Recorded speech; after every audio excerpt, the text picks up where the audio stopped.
Why have European players really, if you look at the last 6 MVPs, it's been European players. When they're playing AAU today, they just run up and down, no structure. And then when they get to their high school team, they're not playing well. And then now we see a lot of our guys coming into the NBA today. They can score, they can run up and down, but they can't set a screen. They don't know how to open to the ball the right way, making a simple bounce pass. The NBA was once an American empire. From Michael Jordan to Kobe Bryant to LeBron James, the league's greatest superstars were born and bred in the USA. If you weren't American, you were an outsider, a role player at best. But today, the game has changed. The faces of the league, the MVPs, the most dominant forces on the court, they're not from America anymore. European players, once laughed at asses soft, are now crushing the competition. Jokić, Giannis, Luka, Wembanyama, these aren't just great players. These are players redefining the very sport Americans built. So how did this happen? How did an entire league, once ruled by American icons, slowly slip into the hands of European giants? Was it a shift in talent, or did the US let its own game slip away? And the biggest question of all, can American players ever take back their throne? Stick around. For decades, the NBA wasn't just an American league, it was an American empire. The best players, American. The biggest icons, American. The style of play, built for Americans by Americans. Expected to play a supporting role,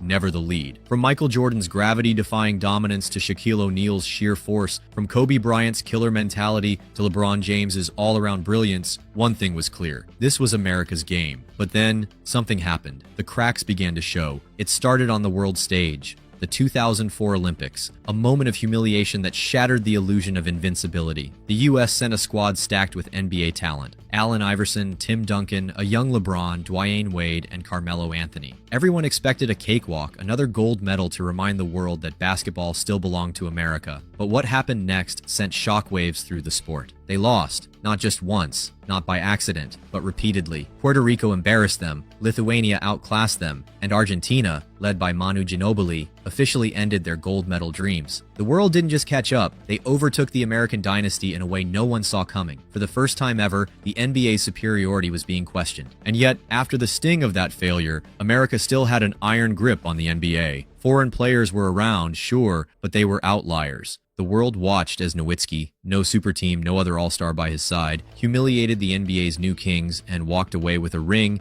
a finals MVP, and the respect of an entire generation. That moment was a turning point. The NBA still belonged to America, but the warning signs were there. Foreign players weren't just role players anymore, they were threats. And soon, the next generation would prove that Dirk wasn't a one-time anomaly. Because what happened next? That's when the floodgates burst open. Dirk Nowitzki's championship wasn't just a victory, it was a warning shot. A signal that the NBA was no longer just America's playground. What came next was a full-scale invasion. At first, American fans and analysts ignored it, brushed it off as a fluke. Dirk was great, sure, but surely he was just an exception, right? Surely European players weren't about to storm into the league and take over. They weren't built for the NBA. They weren't as athletic, as fast, as powerful. But then, the Europeans started coming, and they weren't just good, they were special. In 2013, the Milwaukee Bucks took a chance on a kid from Greece, a gangly, unknown 18-year-old with a name no one could pronounce. Giannis Antetokounmpo. No one expected anything. He was a raw, unpolished project. Too skinny, too untested, too European. The scouting reports doubted him. Decent potential, but don't expect much. Fast forward a few years, and Giannis became a monster. A two-time MVP, an NBA champion, a freak of nature, a 7-footer who could handle the ball like a guard, bulldoze through defenses, and dominate both ends of the court. He wasn't just another European prospect, he was a force. When he led the Bucks to an NBA championship in 2021, he cemented himself as the best player in the world. And just like Dirk before him,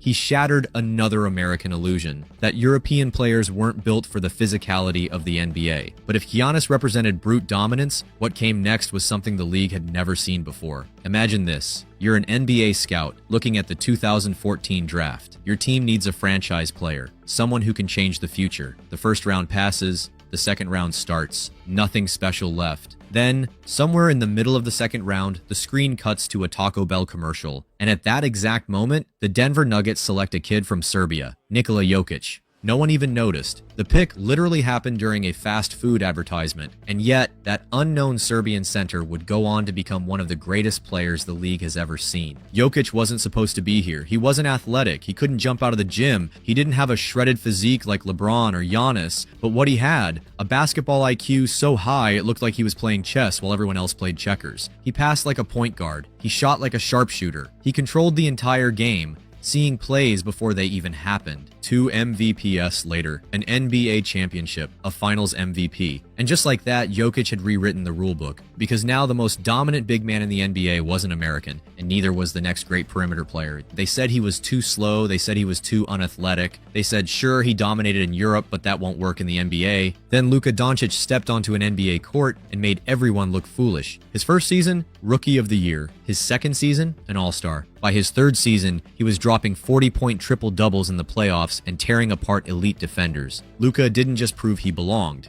He proved that the future of the league might run through him. Step-back threes, behind-the-back passes, clutch shots at the buzzer. He made the game look effortless. He played with the confidence of a seasoned veteran and the skill set of an all-time great. And as Luka was taking over, another European prodigy was on the horizon, one unlike anything the sport had ever seen. If you could design the perfect basketball player in a lab, he might look something like Victor Wembanyama. 7 feet 4 inches tall, guard skills, 3-point shooting, elite defense, handles like a point guard. It's not fair. Wembanyama isn't just another European prospect, he's the scariest one yet. He's redefining what a basketball player can even be. When he entered the 2023 NBA draft, teams were salivating at the chance to get him. He was called the best NBA prospect since LeBron James. And when he finally debuted, he didn't disappoint. Highlight plays, impossible blocks, game-winning moments. Wembanyama is proving that he might be next in line to rule the league. This isn't a fluke. This isn't temporary. The last 5 MVPs, all international, the best big men in the game, European, the most hyped prospect in years, European. This is a full-scale takeover. And the scariest part, there's more to come. The days of dismissing European players are over, because the question is no longer, can Europeans succeed in the NBA? The question is, can American players take back their throne?